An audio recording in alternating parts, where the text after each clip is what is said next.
There is a number that we, as a culture, are deeply afraid of. We don't say it in polite company. We see it as a finish line, a final chapter, a synonym for decline. That number is 80. We picture a caricature, a slow, fragile, and confused person. And if you are approaching that milestone, or you love someone who is, that picture can fill you with a quiet, creeping dread. The fear is that the person you've always been will simply start to disappear. What if I told you that that picture is a profound and damaging lie? What if I told you, as a physician who has had the privilege of guiding hundreds of patients through their 80s, that this decade is not an ending at all? It is a metamorphosis. Welcome to the Essential Health Podcast. My name is Dr. Anya, and today we are going to have a conversation that I believe is one of the most important we can have about the art of living a long, good life. We are going to talk about 5 specific, universal, and frankly, incredible shifts that happen to every single one of us once we cross the milestone of 80. These are not medical problems to be solved. They are not signs of decay. They are natural developmental adaptations, a brilliant biological software update designed for this specific chapter. But because no one ever gives us the roadmap, because no one tells us what's coming, these changes can feel frightening and disorienting. We fight against them instead of working with them.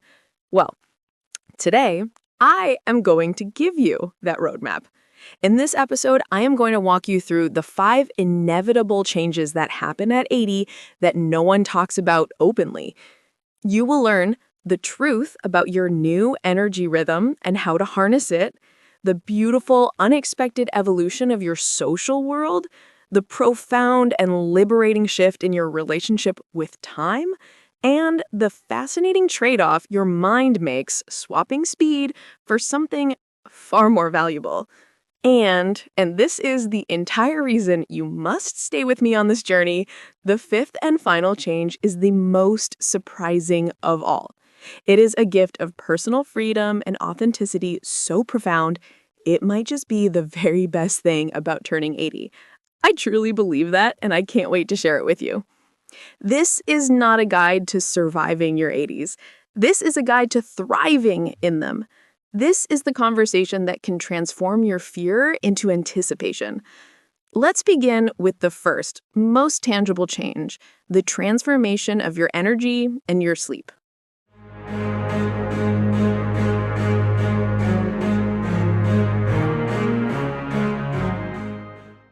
All right, let's begin with the first change, because it's the one you physically feel every single day.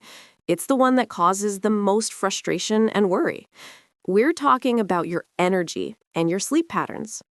The story I hear in my practice is almost always the same. A patient, maybe 81 or 82, will come to me and say, "Dr. Anya, I don't know what's wrong with me. I used to be a night owl. Now I can barely keep my eyes open past 9 o'clock, and then I'm wide awake at 5:30 in the morning, ready to start the day when the world is still dark. I must be getting old and tired." They see it as a loss, a sign of decline. But what if I told you it is the exact opposite? What if it is a sign that your body has become incredibly intelligent and efficient? Here's what is actually happening. Your circadian rhythm, the master internal clock that has governed your life for 8 decades, is undergoing a profound and brilliant recalibration. It is shifting earlier. Your body, naturally, biologically, now wants to sleep around 8 or 9 p.m.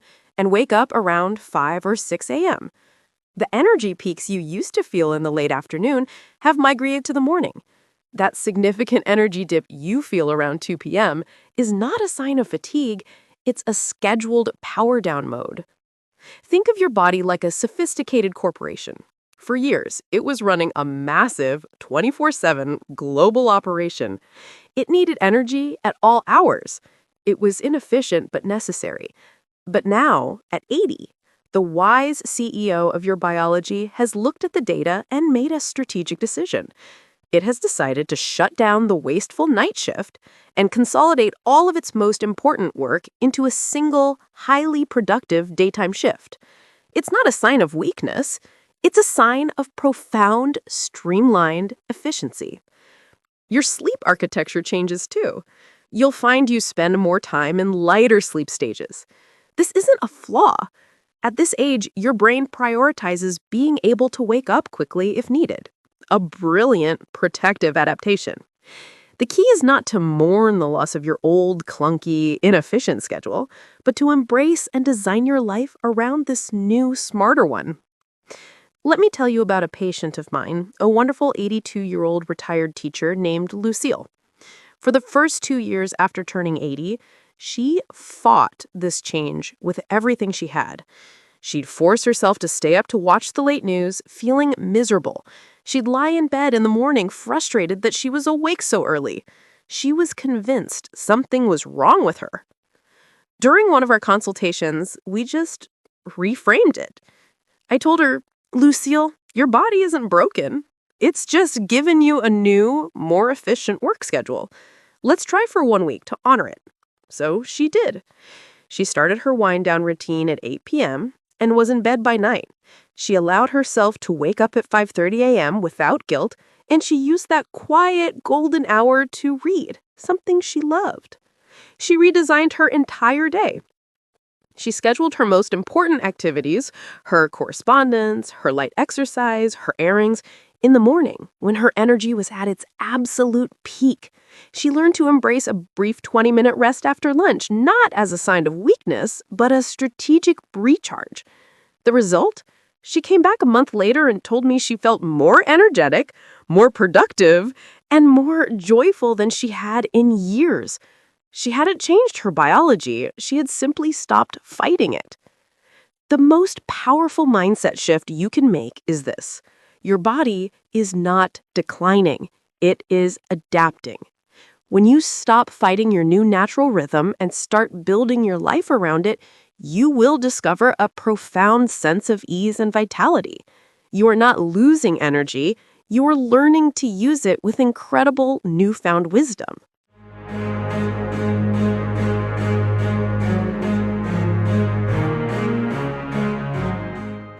So, our bodies are adapting, becoming more efficient. But this internal shift in our physical energy has a direct and profound impact on our external world, especially on the landscape of our relationships. This brings us to the second inevitable change that happens at 80. Your social world naturally evolves. And I want to be very careful with this topic because on the surface, it can feel like a story of loss. And of course, there is loss. We lose dear friends, partners. That is a painful and unavoidable reality of a long life. But the change I'm talking about is something different. It is a subtle but powerful internal shift in how we connect with others and what those connections mean to us. Imagine your social life for the past 60 years has been like a massive, bustling Grand Central Station. Friends, colleagues, acquaintances, family, people coming and going constantly. It was loud, it was chaotic, and it required an immense amount of energy to manage all those arrivals and departures. At 80, a quiet renovation begins. Your brain, the wise architect of your well-being, decides that it no longer has the energy or the desire to run a massive public train station. Instead, it decides to build a beautiful, private, curated art gallery. It's not about the quantity of visitors anymore. It is entirely about the quality of the art on the walls. You will notice that some friendships, even long-standing ones, begin to naturally fade. You have less and less tolerance for superficial conversations, for drama, for the relationships that have always felt more like an obligation than a joy. The friend you used to love going shopping with might not understand your new, slower pace. The large, loud dinner parties you used to attend now feel draining instead of energizing. And at the same time, other relationships will become deeper, richer, and more meaningful than you ever thought possible. A neighbor you barely knew might become your most important confidant. An intimate one-on-one conversation will start to feel more fulfilling than a whole weekend of social activities. This is not social isolation. I want to be very clear about that. It is social optimization. It is your brain, with its 80 years of wisdom, gently guiding you to invest your most precious resource, your emotional energy, into the connections that provide genuine support, true understanding, and deep, resonant joy. Let me tell you about a patient of mine, a wonderful gentleman named Eugene. At 81, he was heartbroken because his weekly poker group, a ritual he had cherished for 30 years, was slowly dissolving. Some friends had passed away, others had moved to be with family. The dynamic just wasn't the same. He felt like he was losing a core part of his identity. He was losing his train station. He was feeling quite low, so on my advice, he took a small step. He started volunteering 2 mornings a week at the local library, helping adults learn to read. And something magical happened. He met other volunteers, men and women in their 70s and 80s, and these new friendships were built not on a shared history of youth, but on a shared sense of present-day purpose.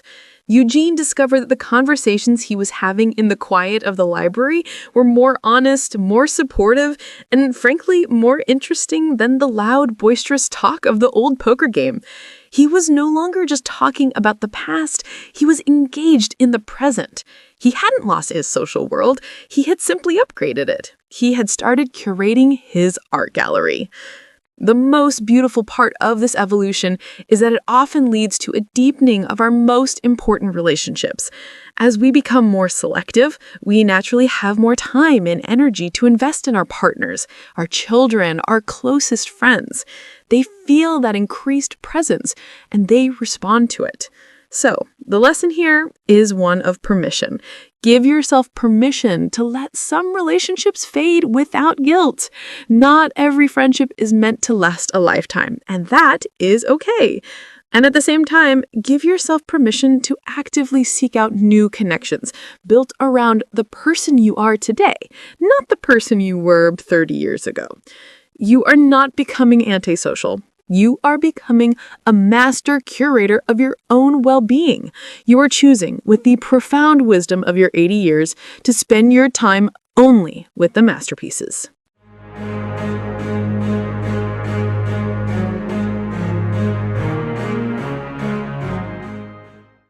So, we've recalibrated our physical energy. We've curated our social world. But the third change that happens at 80 is the one that underpins all the others. It is perhaps the most revolutionary shift a human being can experience. Your entire relationship with time transforms, and with it, your entire priority system is turned upside down in the most magnificent way possible.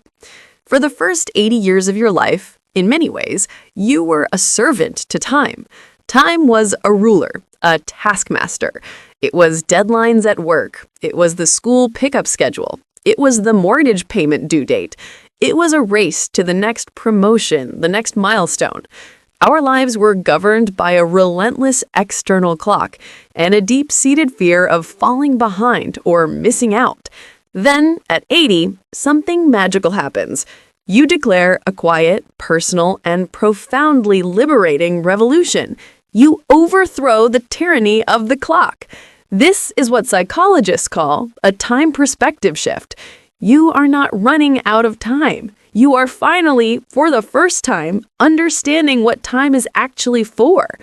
I want you to think of your priorities in life as a collection of heavy stones you've been carrying in a backpack your whole life. The stone of what other people think. The stone of keeping up appearances. The stone of social obligations. The stone of pleasing people who don't really matter. For decades, you have carried these stones without question. At 80, you slowly, deliberately take off the backpack. You open it up, and you look at each stone, and with the profound, hard-won wisdom of your years, you ask a simple question. Does this still deserve my strength? And for so many of those stones, the answer is a resounding, joyful no. And you just leave them on the side of the road. And you walk on, your back straighter, your step lighter than it has been in half a century. This is not a theory. It is a palpable, lived experience. I want to tell you about a patient of mine, Ruby. At 83, she made a decision that sent ripples of shock through her entire family. Ruby had been the model churchgoer for 40 years. She served on every committee, organized the bake sales. She was the epitome of duty. It was a role she played flawlessly, but it was a role. She came to me and confessed, with a tear in her eye, "Anya, I am exhausted. I feel more like a function than a person." The next week, she went to her minister and respectfully resigned from every single one of her positions. She had decided to stop spending her time on duty and start investing it in joy. Her lifelong secret passion had always been her garden. So she started spending her Sunday mornings not in a pew, but with her hands in the soil. She started volunteering at a community garden, teaching younger people how to grow things. Her family was worried. They thought she was giving up, becoming isolated. But the opposite happened. Ruby became more vibrant, more interesting, more herself than she had been in years. She had stopped living according to other people's timelines and had started finally to honor her own. She had put down the heaviest stones. This is the liberation of 80. The fear of missing out is replaced by the joy of choosing consciously. You finally have both the wisdom to know what truly matters and the freedom to act on that wisdom. You will start saying no to things that drain your energy without guilt, and you will start saying yes to the things that feed your soul without apology. It's taking up the watercolor painting you put down 50 years ago. It's reading history books all day because that's what you love, not because it's productive. It's having that long, important conversation you've been postponing for a decade. This is not about becoming selfish. It is about becoming authentic. And in that authenticity, you will find a level of peace and fulfillment that the hurried, anxious, people-pleasing version of you could have only have dreamed of. You have finally earned the right to live a life that is, in its entirety, your own.